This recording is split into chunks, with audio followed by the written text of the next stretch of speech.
But so how much of a difference do you think having a good physique makes to your overall life? One, in getting girls, and two, in just general life? Because actually, you see those TikTok videos and they're like, guys, we don't care about your muscles. Yeah. I mean, it's The Rock, and he's like, So what would you say to those people that think that? How important do you think go?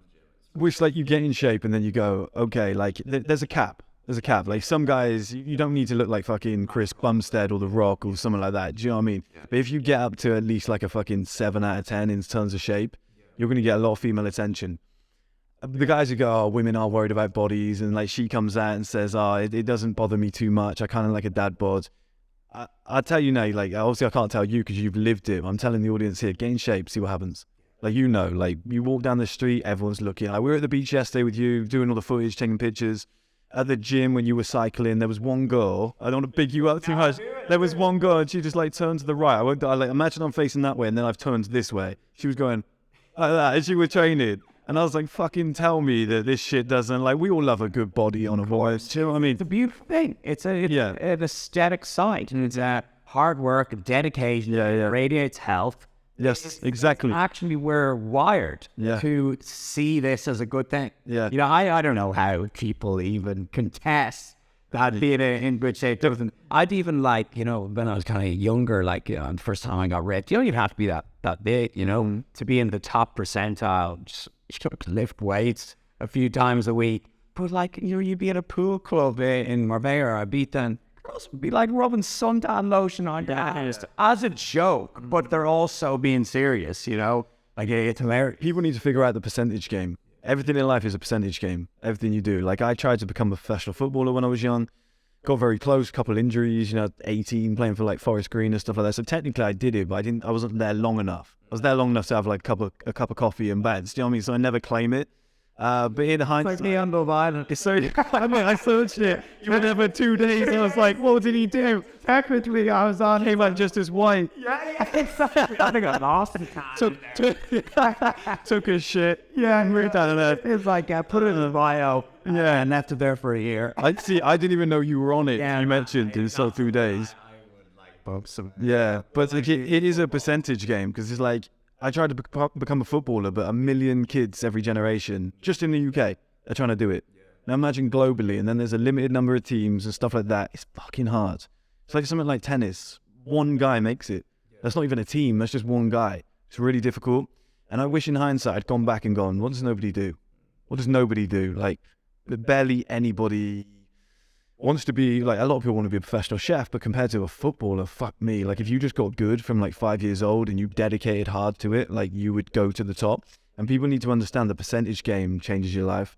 And when you do fitness, to bring it full circle, I do that. I go off topic and then come back. You're on the right platform. And then when people, you know, when you do fitness, for example, you might be somewhere like here, you might go in like the Marbella gym, and everyone looks pretty jacked. You know, I'm sat here with you, I'm getting body dysmorphia. I'm like, I need to get home and train immediately. I look shit. But if I walked around the streets anywhere in England with, let's say the sun actually finally comes out in the UK and I'm walking down the road with a tank top on, it's very hard to find a guy in better shape than you. And you start to realize, you're like, oh, okay, outside of social media, outside of like certain melting pots like this where people are really into fitness, like you are top, you have to be top 1%. And you like, how is that not going to help me?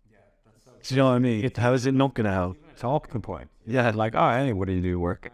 Yeah. It's so easy. And it's like, so what you said there, the percentages, this is wild. So it's something like 60 to 80% is overweight.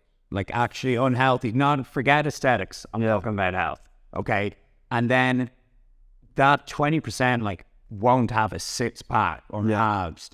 And then like another 10% won't like lift weights and have muscle. So if you are lean, you have maybe a little bit of stomach definition, does not be anything, and you look good in a t-shirt, setting jack, you're like in the top 5%. Especially if you don't live somewhere warm. It's so easy to get there. And it's like when we were talking about on your yesterday's video, we were talking about income. And when you look up, like you Google average American income for a 29-year-old, a 30-year-old, a 31-year-old, it's easy to get. It is easy. You know? I know like people watch this and be like, oh, it's easy for those fuckers to say that. I'm making money. But it's not actually, like, it is actually pretty fucking easy. If you look at the figures, you're like, you can go to a 9-to-5 job and just put a minimal amount of effort in. Just don't be a cunt. Like, don't turn up late. Just get there an hour early, leave an hour late. And the boss will go, Chris is around 27 years old now. He's been here a little while. I can trust him. Promotion. I'm going to push you up. Your wages just doubled. And by 30, you're probably going to be on like 60, 70,000 a year. Get in the gym. It's like you'll probably top fucking 5% globally. Like, with a minimal amount of effort. Like, don't go out and get smashed on the weekends. You can have 1 or 2, whatever, but like a very small amount of dedication and your life's amazing. I call it mini male advantages, where you just give yourself an upper hand. Like, so you meet a girl, you go out on a date and she's like, oh, he's got a really nice body.